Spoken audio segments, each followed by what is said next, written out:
सुप्रभातम विद्यार्थियों। आज हम रामायण के सुंदरकांड के अंतर्गत 15वां जो सर्ग है तो उसके चौथा पाठ आज अध्ययन करेंगे। तीसरे पाठ तक हम लोग 15वें सर्ग के 4 पद्य तक अध्ययन कर लिया था। आज 5वां पद्य है। देखिए, प्रसंग ये चल रहा है कि हनुमान जी सीता मैया का अन्वेषण करते हुए लंका नगरी के अशोक वाटिका में प्रविष्ट हो चुके हैं और वहाँ प्रविष्ट होकर वे अशोक वाटिका की जो प्राकृतिक सौंदर्य है उसका पुनः पुनः अवलोकन कर रहे हैं और इसका बहुत अच्छा सा प्राकृतिक चित्र का अंकन किया है महर्षि वाल्मीकि, जो कि आदि कवि हैं। उन्होंने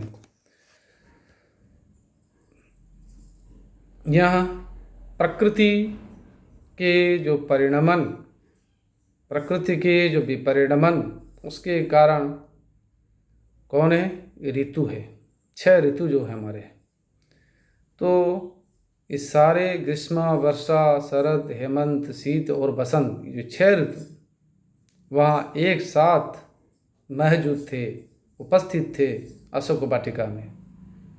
ये आप समझिए कि लंकाधीश रावण का ही प्रभाव है, क्योंकि वो इतना बलवान था, इतना शक्तिशाली था, समस्त देवताओं को, समस्त सृष्टि की नियंताओं को वो अपने अधीन कर लिया था। इसलिए उसके प्रभाव से 6 ऋतु एक साथ करबद्ध होकर वहाँ उपस्थित थे, जिसके कारण 6 ऋतुओं के अंतर्गत भिन्न भिन्न ऋतुओं में जो प्रकृति में पुष्पों का उद्गम होता है वो सारे एक साथ वहाँ दिखाई दे रहे थे।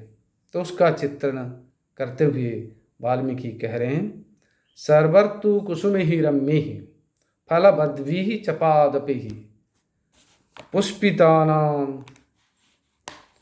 पुष्पितानामशोकानां श्रिया सूर्योदय प्रभाम। पहले सर्वर्तु कुसुमैः रम्यैः, रम्यैः सर्वर्तु कुसुमैः फलभद्भिः चपादपैः पुष्पितानां अशोकानां श्रिया सूर्योदय प्रभाम ताम अशोक वाटिकम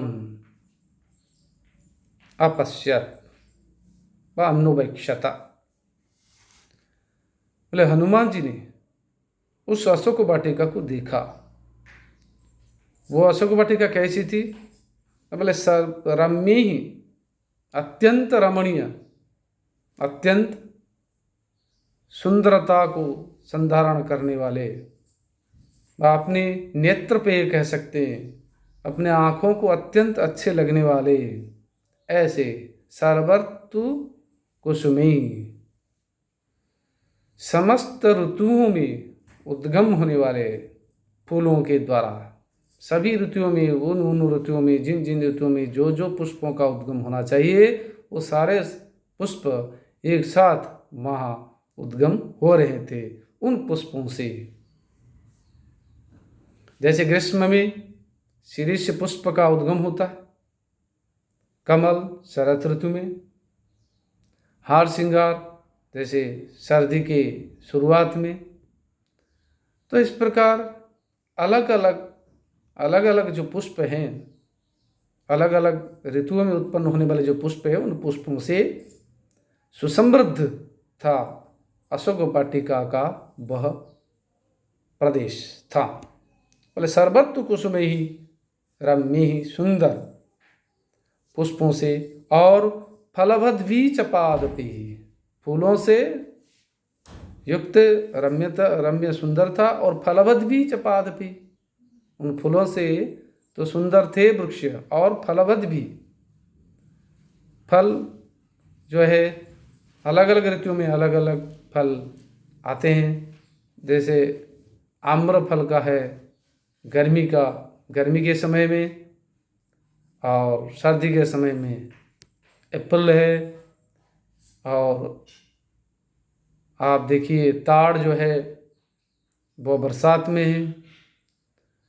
तो जो फल जिस ऋतु में आना चाहिए वो सारे के सारे एक साथ वहाँ उपस्थित हो रहे थे, अर्थात वहाँ उत्पन्न हो रहे थे, जिससे लग रहा था कि सारे ऋतु वहाँ उपस्थित हैं और इसीलिए उन ऋतुओं का फल वहाँ उद्गम हो रहा है। इसलिए फलवद बीच पादपी, फलों से लदे हुए उन वृक्षों से, माने कोई ऐसा वृक्ष नहीं है, कोई ऐसा पौधा नहीं है जिसमें फल नहीं हो, कोई ऐसा पौधा नहीं है, वृक्ष नहीं है जिसमें फूल नहीं है।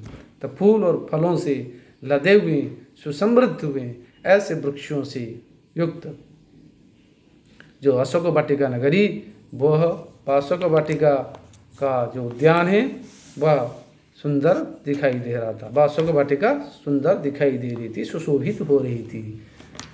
वो अशोक वाटिका नगरी और कैसी थी ना, पुष्पितानाम अशोकानाम स्त्रिया, पुष्पों से युक्त, पुष्पित माने फूल जिसमें खिले हुए ऐसे अशोकानाम, अशोक वृक्षों के, न शोकः अशोकः नास्ति शोकः यत्र येषु ते अशोकः तेषां अशोकानाम श्रिय, जहाँ शोक नहीं है, जिस प्रदेश में दुख नहीं है, ये भी कह सकते हैं। और अशोक का मतलब है अशोक वृक्ष। तो जान वे अशोक वृक्ष को इसलिए कहते हैं समस्त दुखों का नाशक कहते हैं, क्योंकि वहाँ अशोक वाटिका में आने पर समस्त दुख दूर हो जाता है। ऐसे अशोकानाम श्रिया शोभा से सूर्योदय प्रभाम, सूर्योदय का, सूर्योदय व सूर्योदय से काले या प्रभा, सूर्योदय प्रभा, तद्वत प्रभा यस्या सा सूर्योदय प्रभा ताम सूर्योदय प्रभाम। सूर्योदय काल में जो प्रभा, जो कांति, वो कांति जिस अशोक वाटिका में थी। क्यों ना अशोक वृक्ष में जो फूल लदे हुए थे, फूलों के, अशोक वाटिका के जो अशोक वृक्षों के फूलों से इस प्रकार सुशोभित थी अशोक वाटिका, जैसे लग रही थी कि सूर्योदय कालीन की जो प्रभा वहाँ उत्पन्न हो रही थी। ऐसी उपम में मूलक है। तो ऐसे उस अशोक वाटिका को हनुमान जी ने देखा। फिर आगे इसका वर्णन करते हुए कह रहे हैं, तो आगे बढ़ेंगे कि सर्वऋतु, इसी पद्य का पुनः मैं एक बार आपको सारांश बता देता हूँ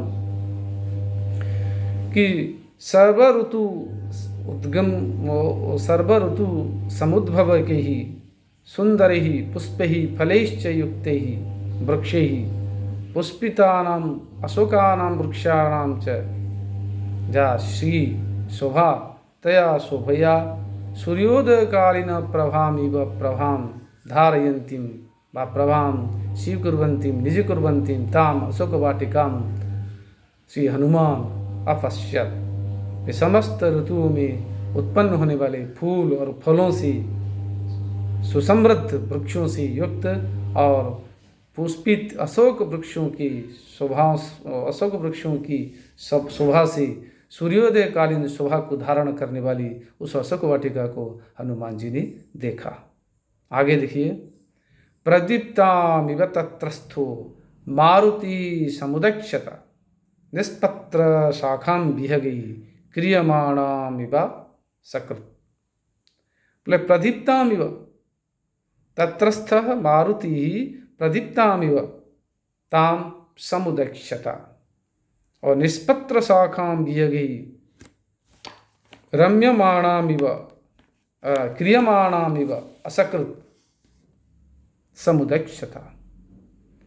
वा तत्रस्थ मारुति प्रदीप्तामिव ताम निष्पत्र शाखां विहगै क्रियमाणाम इव असकृत् समुदक्षत।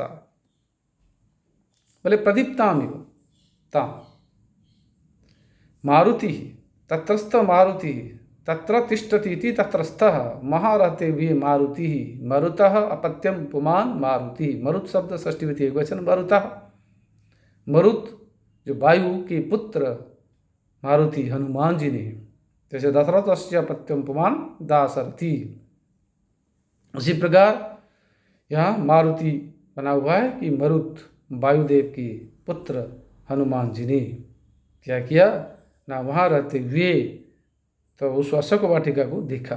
अशोक वाटिका कैसी थी? बोले प्रदीप्तामिव, जो अत्यंत प्रदीप्त हो रही थी। प्रउपसर्ग दीप धातु से बना है तब प्रत्यय प्रदीप्ताम, जो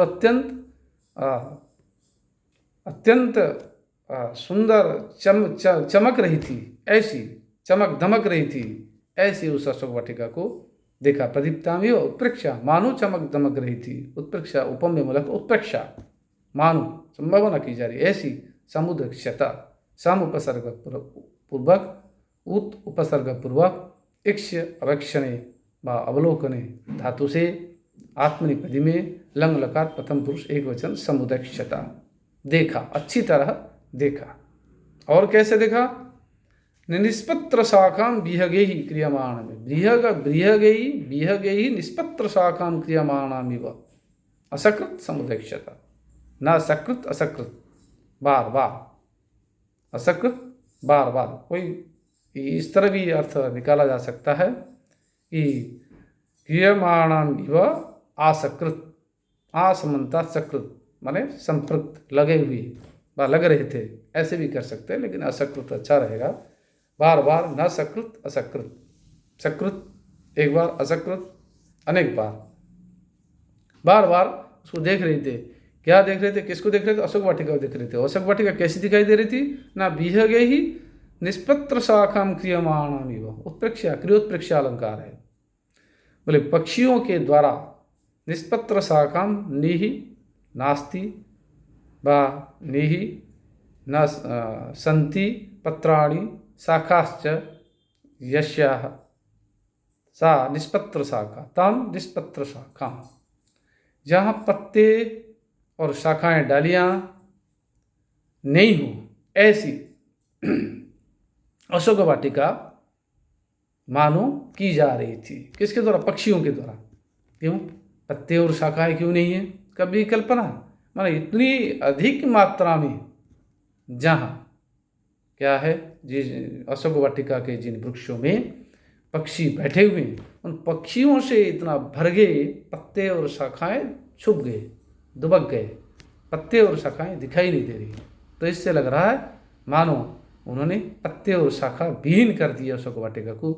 ऐसे अशोक वाटिका को हनुमान जी ने देखा। लेकिन कोई कोई इसका अर्थ निकालते हैं कि पक्षियों के द्वारा पत्ते और डालियां को काट काट के खा जा रहे थे, इसलिए कम हो रहा था। लेकिन ऐसा अर्थ समुचित नहीं होगा। यह अर्थ सही निकलेगा कि ऐसे असकृत बार बार जो निष्पत्र शाखा रहित माने पत्ते शाखा रहित ऐसे मानो दिखाई दे रहा था, पक्षियों से उसका प्रदेश दिखाई दे रहा था। ऐसे अशोक वाटिका को उन्होंने, हनुमान जी ने देखा। तो ऐसी सुंदर उत्प्रेक्षा अलंकार है यहाँ। आगे देखिए नेक्स्ट 7वां पद्य है। विनिष्पतद्भि शतश्चित्रैः पुष्पावतंसकैः समूल पुष्प रचितैः रसकैः शुकनासनैः। पहले विनिष्पतद्भि शतशः चित्रैः पुष्पावतंसकैः समूल पुष्प राशिभिः अशोकैः पुष्परचितैः अशोकैः शोकनाशनैः ताम अशोक वाटिकाम समुदक्षता। भले उस अशोक वाटिका को उन्होंने देखा हनुमान जी ने। ऐसी भले विनिष्पतद्भिः, वे उपसर्ग पूर्वक, निष् उपसर्ग पूर्वक, पत धातु से तृतीया व्यक्ति बहुवचन विनिष्पतद्भिः, ये विशेषण है। किनके?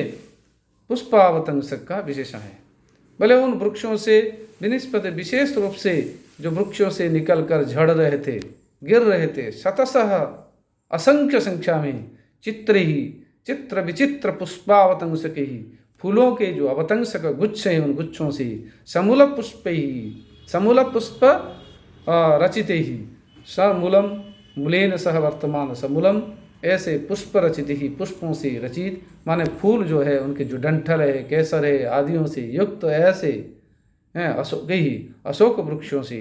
कैसे अशोक वृक्ष? शोकनासन ही अशोक ही, शोक को, दुख को दूर करने वाले, मान सार्थक विशेषण प्रयोग किया है।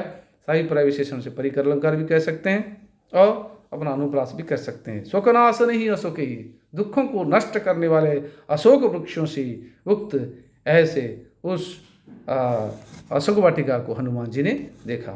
भले हनुमान जी ने बार बार जो अधिक मात्रा में, असंख्य मात्रा में जो चित्र विचित्र पुष्पों के गुच्छ नीचे गिर रहे थे, उन पुष्पों से सुसमृद्ध, सुंदर रमणीय चित्र विचित्र युक्त उस अशोक वाटिका नगरी को हनुमान जी ने देखा। विद्यार्थियों, आज यहीं हम विराम लेते हैं। पुनः आगामी कक्षा में आगे इसको जारी रखेंगे। धन्यवाद।